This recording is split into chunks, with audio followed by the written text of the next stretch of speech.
자, 9차 변론. 하지만 윤석열 대통령이 출석하지는 않는 9차 변론이 진행되고 있습니다. 윤석열 대통령 변호인단 측에서 20일 변론, 오는 17, 18, 19, 20 바로 목요일입니다. 목요일 탄핵 심판을 연기해달라고 요청을 했는데 일단 헌법재판소는 받아들이지 않았습니다. 예. 연기 요청을 했던 배경, 뭐 일정 때문에 겹쳐서 그랬던 것 같은데 또 헌법재판소가 받아들이지 않은 이유는 뭘까요, 교수님? 그러니까 지금 뭐 내란죄 형사 재판이 20일 날 서울중앙지법 거기서 지금 기일이 잡혀 있거든요. 네. 그러니까 여기도 출석하고 여기도 출석하려면 한 사람이 두 군데 동시에 나갈 수는 없는 거잖아요. 바로 그렇기 때문에 한번 연기를 해달라고 한 거예요. 그래서 20일로 잡혀 있는데 10차 변론이 그걸 25일로 해달라고 했는데 5일 텀을 둔 거죠. 근데 그 이제 헌재에서 불필요하다고 잘랐거든요. 그러니까 9차 변론도 대통령이 오긴 왔어요. 근데 왔는데 변호인단하고 얘기를 해보니까 오늘 뭐 얘기되는 데서 대통령이 굳이 그 헌재에 나와가지고 발언할 계기? 기회? 또는 이런 게 없는 거예요. 그래서 나는 필요 없구나라고 해서 다시 이제 구치소로 돌아간 걸로 알고 있고. 왔다가 다시 돌아간 거네요. 네. 10차 변론 같은 경우에는 뭐 참석할지 안 할지 잘 모르겠지만은 그러니까 뭐냐면 헌재 입장은 불출석해도 된다. 반드시 이게 뭐 형사재판처럼 피고인이 있어야 되는 건 아니다라는 겁니다. 불출석해도 되고 그다음에 사실 증인이 아니기 때문에 그로 인해 가지고 뭐 절차의 진행에 지장이 생기거나 이렇지 않다. 그러니까 굳이 뭐 그런 거라는 거죠. 그러니까 당신이 없어도 이건 진행이 되는데 굳이 당신이 있을 필요가 없지 않느냐. 그래서 사실 20일에서 연기 신청을 딱 거절을 해버리고 그러니까 25일로 연기해달라는 신청을 딱 거절해버리고 그냥 20일로 기일을 이제 박아버린 거죠. 예. 근데 이렇게 되면 이제 어떻게 되냐면은 10차 변론이 20일이잖아요. 그러네요. 그게 최종 변론이 될 수도 있고. 만약에 또 거기서 한 차례 또 증인 신청을 또 윤 측에서 한다면은 윤 측에서 하거나 국회 측에서는 할 것 같지는 않거든요. 국회 측에서 빨리 끝내려고 하기 때문에 윤 측에서 하게 되고 그게 만약에 받아들여진다라고 하면 한 번 더 이제 기일 정도를 잡는 거예요. 그렇게 되면 20 며칠 한 25일, 24일 그 정도 잡히겠죠. 또는 25일 날 잡힐 수도 있습니다. 그래서 그게 만약에 최종 변론이 된다면은 보통 2주에서 3주 걸리거든요. 대충 3월 5일에서 3월 10일 사이 빠르면 3월 5일, 늦으면 3월 15일, 그 사이에 이제 그 내려진다라고 생각하시면 되는 거고. 더 변론이 늘어나지 않는다면은 3월 중에는 그렇죠. 선고가 내려질 가능성이 상당히 크다 이렇게 봐야겠네요. 그러니까 윤 측에서 증인을 갖다 신청하겠죠 아마도. 그런데 만약에 헌재에서는 또 그걸 안 받아들일 수가 있거든요. 그러면 사실은 20일 날 딱 변론이 종결되는 거예요. 라고 하면은 2주 잡으면은 사실 3월 4일 정도? 그 다음에 3주 잡게 되면은 3월 11일 정도 이렇게 되는 거잖아요. 아마 그 사이에 아마 최종 결론이 내려지지 않을까 싶고요. 그 결론은 인용입니다. 인용이고 아웃이에요. 이거는 뭐 왜냐하면은 사람들이 자꾸 이제 진술들이 좀 흔들리잖아요. 사람이 이 사람한테 말할 때, 이 사람한테 말할 때, 이 사람 말할 때 조금씩 맥락에 따라 발언이 좀 달라지잖아요, 우리도. 근데 그게 아니라 전체적인 발언의 요지는 큰 변함이 없거든요. 변함이 없기 때문에 사실은 그게 판단에서 헌재 판단을 뒤바꿔 놓을 정도의 문제가 될 것 같지는 않아요. 그래서 인용이 될 거라고 저는 봅니다. 거의 확실히. 교수님, 여기서 교수님이 이제 말씀하시는 그 판단의 근거는 이 헌법재판소는 내란이냐 아니냐 보다는 비상계엄 여부로 인용과 기각 판단을 할 가능성이 높다는 점에서 그렇게 보시는 거죠? 그렇죠. 일단은 그 민주당에서 처음에 그 탄핵 심판 그 신청을 할 때 뭘 했냐면은 온갖 죄목을 다 집어넣은 거예요. 왜냐하면 일단 국회에서 통과를 시켜야 되니까 얘는 나쁜 놈이에요. 이것도 했고요, 저것도 했고요, 이것도 했고요, 저것도 했고요. 이렇게 해가지고 다 집어놨거든요. 근데 문제는 뭐냐, 그렇게 하게 되면은 그렇게 되면 뭐가 되냐면 헌재에서 그걸 하나하나 다 따져야 되거든. 시간이 오래 걸려요. 그래서 민주당 측에서 어떻게 했을 겁니까? 내란죄 부분만 딱 빼버린 거를 드러내고 한 거라는 거죠. 그러니까 이제 심판을 갖다 그 심판의 그 결정, 그 선고를 앞당긴 거죠. 그래서 사실은 그 내란죄냐 아니냐는 이거 형사 재판의 문제예요. 형사 재판의 문제입니다. 거기서는 이 사람들의 진술이 흔들린 거라든지 이런 것들이 아마 논쟁이 될 수가 있습니다. 그런데 헌법 재판은 이게 행정 심판이거든요. 당신이 정말 대통령으로서 그 국정을 운영할 자격이 있느냐 없느냐, 또는 그런 능력이 있느냐 없느냐, 또는 그래도 되느냐. 그걸 판단하는 거기 때문에 일단은 계엄령을 때린 거 있잖아요. 그것만 보는 거예요. 그게 핵심이네요. 그죠. 계엄령을 딱 때렸는데 두 가지 쟁점이 있는 거죠. 하나는 뭐냐면 그때가 정말로 계엄을 때릴 만한 순간이었는가. 전시나 사변에 준하는 시간이었는가라고 했을 때 전시나 사변에 준하는 상황은 아니었거든요. 그러니까 그것 자체가 위헌이 되는 거죠. 두 번째는 뭐냐면 절차적 문제가 있는 거예요. 절차적 문제는 뭐냐면은 일단은 국무회의 의결을 거쳐야 하고 그런 다음에 국무위원들이 부서를 해야 되고 그 다음에 그것을 어디로 통보를 해야 되는 겁니까? 국회로 통보를 해야지 이게 성립하는 건데 절차적인 하자가 있다라는 걸 국무총리가 인정을 해버렸거든요. 사실상 그 말이 국무회의지 실제로 부서도 이루어지지 않았고 예. 그 다음에 거기서 의결이라는 것도 이루어지지 않았다라고 하니까 절차적 하자가 있었던 거죠. 그러니까 이것만 딱 보게 되면 사실은 이거는 헌법 위반이고 그러니까 위헌인데다가 법률 위반이거든요. 예. 뭐 위법 위헌이죠. 라고 한다면 사실 대통령직 박탈 이렇게 결론이 나올 수밖에 없습니다. 예. 이건 헌법재판관들의 성향과 상관이 없어요.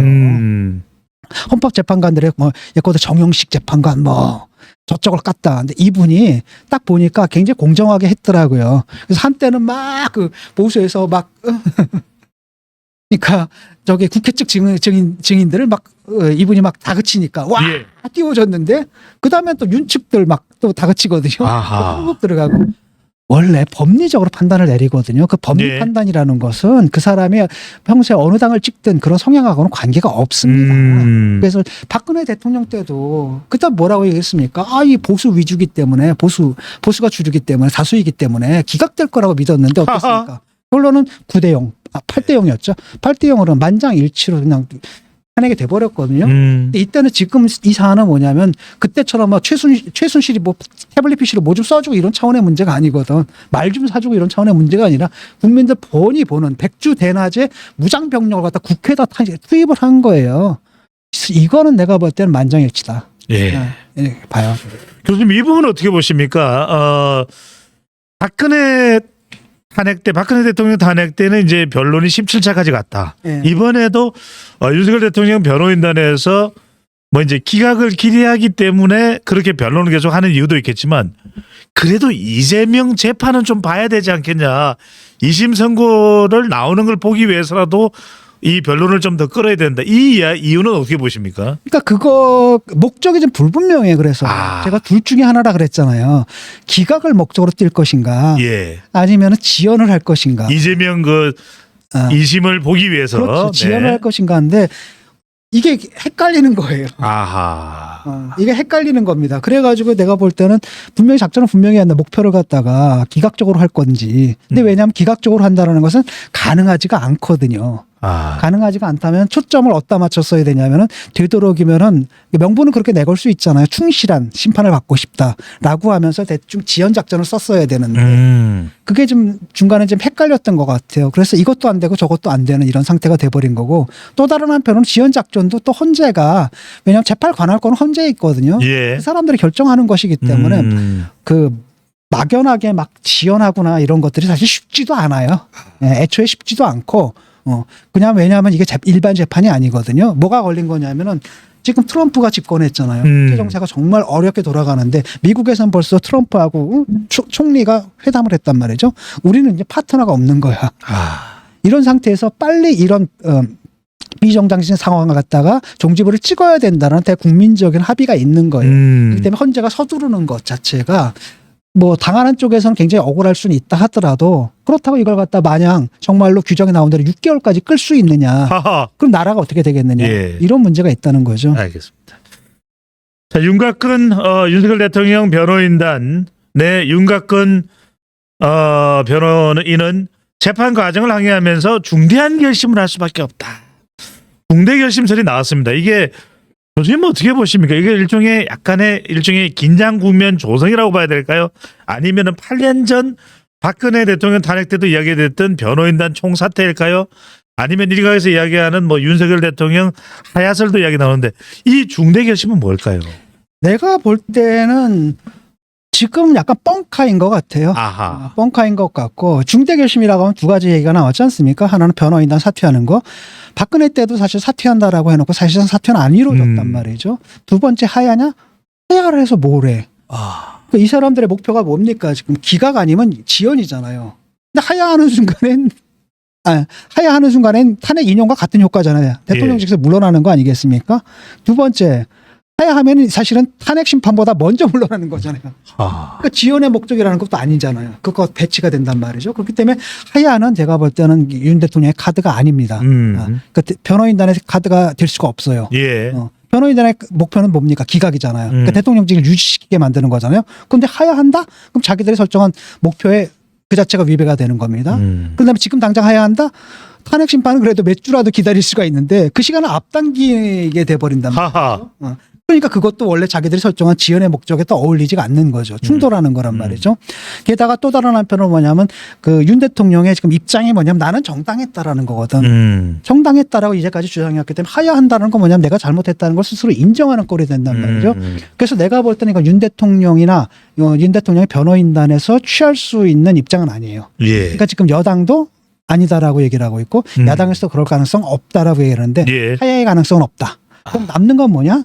변호인단 사퇴하는 건데 그것도 사실 지금 명분이 좀 많지 않거든요. 명분이 지금 많지 않습니다. 그러니까 뚜렷한 명분이 지금 없거든요. 그러니까 여태까지 이제 헌재가 막 서두른다라든지 또는 그 뭡니까 문영배 재판관에 대한 인신 공격들 막 하면서 예. 했는데 그것 자체로서 탄핵 심판 절차를 전부 다 부정하고 변호인단 사퇴하기에는 명분이 상당히 부족하거든요. 변호인들이 사퇴하면 좀 더 또 재판이 지연되는 그런 효과는 있겠죠. 효과는 있을 수 있으니까. 있겠죠. 네. 있겠지만은 그것도 뭡니까? 최종 변론 이전에 해야 되거든요. 하하. 그럼 다음 또 변호인 뭡니까? 변호인단이 와가지고 뭐 사건을 좀 검토해봐야 됩니다. 뭐 이러면서 끌 수는 있겠지만 과연 그 카드를 선택할까? 그것도 그렇게 가능성이 커 보이진 않아요. 예. 가능성이 전혀 없진 않은데 그렇게 크진 않아요. 교수님 일각에서 나오는 이야기 하나만 더 여쭤보겠습니다. 일각에서 조금 터무니없을 수도 있는데 국민의힘 쪽에서 어떻게든 영향력을 행사하나요? 헌법재판관 3명 정도가 사퇴할 가능성 없어요. 없죠. 그거 왜 사퇴를 해 지금? 일각에서 나오는 이야기입니다. 그건 바람이죠. 아하. 그러니까 자기의 바람하고 현실하고 헷갈리면 안 됩니다. 이 세상에 내가 원하는 대로 움직여주면 얼마나 좋겠어요. 아하. 그렇지 않거든요. 그러니까 그 종교적인 믿음하고 그다음에 정치적인 신념을 이제 구별을 해야 되거든요. 과학적 믿음하고는. 그러니까 과학적 믿음은 바로 뭐야? 증거가 있어야 되는 거고 근거가 예. 있어야 믿는 거지만 종교적 믿음은 뭡니까? 증거 없이 믿는 게 종교적 믿음이잖아요. 지금 지지자들이 상당 부분 거기가 있는 것 같아요. 그러니까 자기들이 원하는 거 있잖아요. 바람을 현실이라고 착각을 하는 것 같아요. 그렇게 되면 결국 뭡니까? 현실적으로 올바르게 합리적으로 행동하지 못하게 되는 거예요. 그 결과 여기까지 온 거 아닙니까? 합리적으로 행동하지 못해서 대통령이 계엄을 때렸고 그 결과 자기만 위험에 스스로 자기 자신을 위험에 넣은 거잖아요. 지금 그런 일들이 좀 벌어지고 있습니다. 그러니까 네. 머리를 써야 되거든요. 지금 딴 건 아니라 분명히 나는 이걸 바라지만 현실은 이렇다라는 걸 구별을 할 줄 알아야 돼요. 주관적 원망하고 객관적 현실. 현실을. 그다음에 자기의 주관적인 믿음하고 객관적 사실은 다른 거라는 거예요. 예. 그럼 정책 판단은 어떻게 해야 되는 겁니까? 믿음에 따라 행동해야 돼요? 아니면 사실에 따라 행동해야 돼요? 사실에 사실. 따라 행동해야 되는 거죠. 그러니까 그걸 비합리적으로 그런 걸 기대하다가 실망하고 그러면은 이제 자기들이 이제 믿었던 바가 또 좌절하는 거잖아요. 그렇기 때문에 이제 인지 부조화 현상이 벌어져요. 네. 그렇게 하면 거기다 거꾸로 된 결론으로 나가는 겁니다. 부정선거가 어쩌고저쩌고 이렇게 나가요. 아하. 자, 여하튼 교수님 말씀은 믿음보다는 사실에 입각해서 행동해야 된다는 말씀 주셨습니다만 지금 윤석열 대통령 지지자들은 문영배 재판관의 헌법재판관의 집까지 몰려갔습니다. 재판관을 흔든다 이렇게 볼 수 있는데 이건 어떻게 보시나요? 자, 그러면은 문영배 이분이 탄핵을 내 같으면은 탄핵을 그 기각을 하다가도 인용할 것 같아. 그렇잖아요. 네. 그러니까 물론 이제 그런 개인적인 사심의 그 헌법재판관들의 결정이 왔다 갔다 할 거라고 보지는 않거든요. 예. 그럼에도 불구하고 어쨌든 심리적으로 그 사람한테 좋은 결과를 주지는 않고 그다음 문영배만이 아니라 다른 헌법재판관들에게도 그 사람들한테 어떤 시그널을 주는 겁니까? 굉장히 부정적 시그널을 줄 수밖에 없는 거잖아요. 예를 들어서 같은 헌법재판관인데 한 사람이 이짐에 당하고 있네. 저 사람들에게. 그러면은 나의 입장에서는 어떻습니까? 저거 왜 저래 쟤네들. 반감이 들겠죠. 그렇기 때문에 어휴, 죄송합니다. 예. 이걸 내가 무음을 했어야 되는데. 네. 그렇기 때문에 이거는 효과도 없고 또 다른 한편은 뭐냐면 그 지방에 그 지역에 살고 있는 주민들이 엄청 반발하거든요. 그러니까 나도 거기 지나갔어요. 지금도 주변 주민들이 소음과 이 소란을 호소하고 있습니다. 짜증 나더라고 저. 아. 그러니까 헌법재판소에 관광객들도 많이 다니거든, 외국인 관광객들. 근데 거기서 막 그냥 끔찍하거든요. 그다음에 또 저기 뭐 토요일인가 그때는 또 제가 이제 삼청동에 집 보러 가는 길에 예. 민주당 사람들이 또 그냥 확성기 틀어놓고 또 막 난리가 나고 아. 짜증이 나더라고. 그러니까 이게 굉장히 짜증 나는 거거든요. 그러니까 국민들을 자기 편으로 만드는 게 아니라 적으로 돌리는 겁니다. 예. 그래서 지금 저러다 보면 뭐냐면 중도층에서는 역풍이 불어요. 지금까지 이제 이른바 보수 측의 지지율이 높이 나온 거 있죠. 그거 얼마입니까? 대통령에 대한 탄핵이 결정되고 대통령이 체포되고 이런 모습들을 눈으로 지켜봤거든. 그러니까 거기에 대한 역풍이 불어버리는 거예요. 근데 역풍이 불었는데 이게 또 한참 올라갔잖아. 예. 여기에 대한 또 역풍이 불고 있습니다. 하하. 이게 지금 벌써 지지율로 나타나고 있어요. 그러니까 지지율 역전이 되고 있죠, 지금. 그다음에 1대1 대결에서 민주 후보, 그러니까 이재명과 그다음에 양자 대결입니다. 국힘 후보들 양자 대결에서 거의 20% 차이로 뚝뚝뚝 나고 있거든요. 그런 것들이 이미 이제 역풍에 따른 또 다른 역풍이 이제 들고 있다는 겁니다. 이런 것들이 굉장히 부정적인 영향을 끼치는 거고요. 그 사법 쉽게 말하면 헌법재판소의 그 결정에도 부정적인 영향을 끼치고 예. 그다음에 자기들의 지지율에도 부정적인 영향을 끼치는 거예요. 아하. 근데 이걸 잘해야 되거든. 그렇기 때문에 정당에서는 어떻게 되냐면 바로 이렇게 가지 못하게끔 설득을 해서 이끌어 나가야 되거든요. 예. 그게 리더십이고 지도력이에요. 아. 옛날에 노동운동 하는 사람들 만났을 때 얘기를 들었거든요. 그러니까 노조가 막 파업하고 막 난리를 치잖아요. 그때 노조의 지도력이 뭐냐라고 했을 때 노조원들을 갖다 선동해가지고 파업하고 막 싸우게 만드는 거 거기에 지도력이 있는 게 아니라고. 그런 일이 벌어졌을 때 노조원들이 굉장히 격앙한대요. 경찰에 달려오고 이러면은 그럴 때 돌발 행동 못하게 하죠. 폭력적인 행동을 못하게 자제시키는 거. 그걸 할 수 있는 게 진짜 노조의 지도력이라고 얘기를 해요. 예. 정당도 마찬가지인데 국힘에서 지금 그걸 갖다가 편승을 하고 있는 거야. 편승을 하다 보니까 이게 자제가 안 되는 거거든요. 이 사람들은 더 나가는 거야. 예. 근데 이런 것들이 전반적으로 중도층이 딱 볼 때는 처음에 이제 대통령 짜증나 빨리 탄핵해버려 이랬거든. 근데 탄핵 딱 하고 나니까 이제 대통령은 정리가 된 거잖아요. 예. 일단은 헌법재판 넘어가서 탄핵심판에 넘겨줬고 두 번째는 형사재판까지 받고 있거든. 구속까지 됐거든. 여긴 정리가 된 거예요 어느 정도. 그런데 이재명 넌 뭐야? 니들 뭘 잘했어? 이거 여기에 대한 역풍이 분 거거든요. 그래가지고 한동안 이게 올라갔거든. 예. 얘네들이 또 막 가네. 막 광주로 쳐들어가네. 대구에서 난리를 치네. 그다음에 막 뭡니까 법원을 갔다가 서부지방법원입니다. 집원을 갖다 막 침탈을 하네. 난입을 하네. 그다음에 문영배 재판관 집으로 집에 갑니다. 몰려가 난리를 치네. 이렇게 되면 거기에 대한 또 역풍이 또 부는 거라는. 중도층이 따라하네요. 그렇죠. 자, 이런 상황에서 논란의 인물입니다. 이제 마지막 증인으로 아직까지 완전 마지막 변론이라고는 할 수 없습니다만 한덕수 국무총리도 절차적으로 정당했느냐 국무회의가 비상계엄을 하기 위한 또 한 사람이 이른바 민주당의 탄핵 공작이었다라고 윤석열 대통령이 콕 집은 인물이 바로 홍장원 전 1차장입니다. 홍장원 전 1차장이라는 인물에 대해서는 지 교수님은 어떻게 보시는지요? 그러니까 이 홍장원 1차장하고 그다음에 그 국정원장 있잖아요. 그 원장하고 약간 뭐 사이가 좀 안 좋았다 그러더라고요. 그때 대북 송금 문제 관련해 가지고 이 사람이 뭐 징계도 받고 뭐 이랬던 모양이에요. 감사도 받고 징계도 받고 그래가지고 뭐 사이가 좀 안 좋다라고 하는데 일단은 홍장원에 이어가지고 이제 곽종건 이 사람들의 진술을 갖다 흔드는 거잖아요. 그러니까 윤 측에서는 뭐라고 얘기를 하냐면 얘네들이 회유됐다. 민주당에게 회유가 됐다. 예. 뭐 실제로 뭐 인사청탁도 하고 자기 자신에 관한 인사청탁도 하고 막 이랬다. 홍장원의 경우라고 했기 때문에 이들의 진술이 오염됐다. 라고 해서 사실은 뭐냐 그 논리학에서 얘기하는 거잖아요. 논리가 안 되면 뭐예요? 인신을 공격하라. 쉽게 말하면 증언을 탄핵을 하는 겁니다. 그러니까 증인을 탄핵하는 거죠. 예. 증인을 탄핵함으로써 그 사람들의 증언의 신뢰성을 떨어뜨리는 쪽으로 나가는 거거든요. 그래서 그게 좀 어느 정도 먹혔던 것 같아요. 그래서 그걸 열심히 하는데 문제는 뭐냐면은 이런 거죠.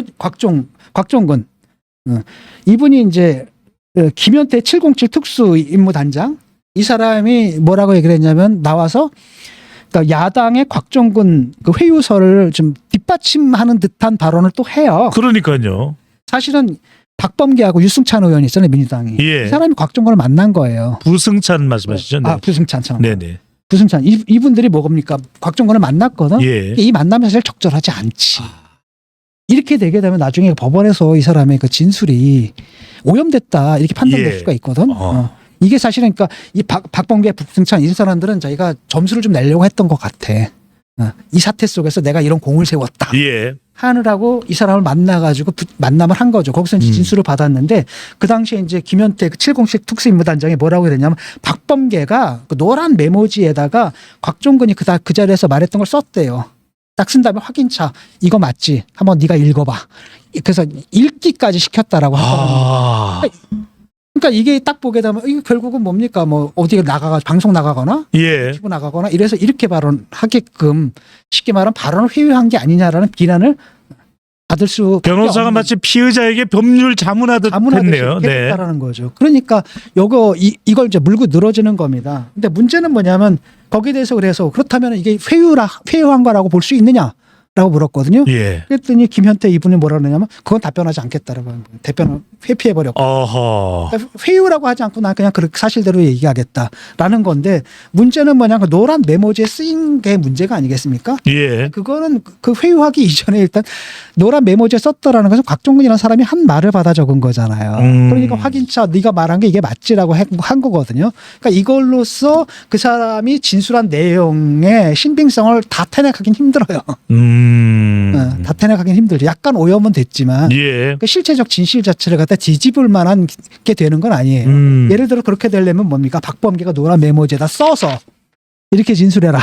예. 라고 하고 그 사람이 읽었다라고 하면 이건 명백하죠. 아. 근데 그게 아니라 그 사람이 한 말을 자기가 받아 적은 다음에 이게 맞습니까? 한번 당신이 어디 나와서 공적으로 발언할 때 한번 확인하는 거예요. 예. 확인한 거거든요. 그렇기 때문에 사실상 약간 오염은 됐지만 그 실체적인 진실을 갖다 뒤엎을 만한 이런 증언이 되지는 못하는 거. 만난 것 자체가 민주당 의원을 만났다는 것 자체가 상당히 의심을 받네요. 김병주 의원하고도 만나고 유튜브에 박선은 의원과 함께 있는 그 유튜브에 출연한 것도 그렇고요. 네. 그러니까 네가 국회 나가거나 유튜브 나가거나 뭐라고 할지 미리 이제 점검했다는 얘기잖아. 근데 문제는 뭐냐 그 발언 자체는 곽종근 입에서 나온 거예요. 그러니까 실제로는 그게 문제가 되려면 너 이렇게 말하라고 지가 써서 줬어야지. 아하. 그러면 이제 빼도 박도 못하는 건데 그건 아니라는 거고 또 하나는 뭐냐 단전 지시. 그러니까 국회가 이제 5분간인가 그 단전이 됐잖아요. 예. 단전이 됐는데 지하 1층. 네. 그런데 거기에 대해서 그것도 대통령이 시킨 건 아니다라고 지금 증언을 한 거예요. 그러니까 곽종근 사령관이 대통령하고 이제 뭡니까 통화를 한 다음에 자기 스스로 판단한 거죠. 그럼 단전을 해야겠구나 이렇게 한 것 같고 이걸 좀 맞는 것 같아요. 뭐 대통령이 전기 끊어라고까지 얘기했을 것 같지는 않거든요. 예. 그러니까 아마도 어떤 모종의 지시를 했는데 그걸 갖다 알고 생각하기에 아 그렇다면 단전해야겠구나라는 판단은 곽종근에게서 나온 게 맞는 것 같아요. 그래서 근데 이런 것들을 건네 가지고 걸어서 일종의 그 두 증인이잖아요. 두 증인의 증언을 좀 탄핵하려고 하는데 탄핵이 안 될 것 같아요. 왜냐하면은 그런 것이 있다 하더라도 덜어 오염되고 그다음에 디테일에서 약간의 차이가 있지만 어쨌든 실체적인 본질 예. 실체 또 실체적 진술 자체는 변함이 없거든요. 그래서 이걸로는 탄핵이 되기 어렵다라는 거죠.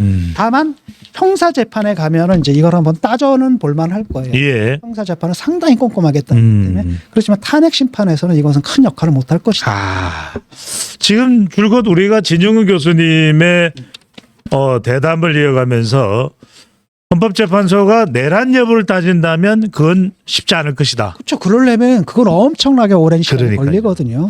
하지만 비상계엄을 윤석열 대통령이 적법하게 또 헌법에 맞게끔 했느냐라는 것을 따져 묻는다면 이것은 매우 예민하거나 지 교수님 말씀하셨던 그 결과에 도달될 가능성이 높다. 이런 말씀이셨고요. 형사 재판에 가면 이거 좀 약간 복잡할 겁니다. 간단하지 않을 거예요. 왜냐하면은 일단 국무회의는 걸치긴 했거든. 형식적으로는 부서가 됐거나 안 되거나. 근데 국무회의가 사실 절차적으로 완전하지 못했다라는 거지만 일단 거쳤거든.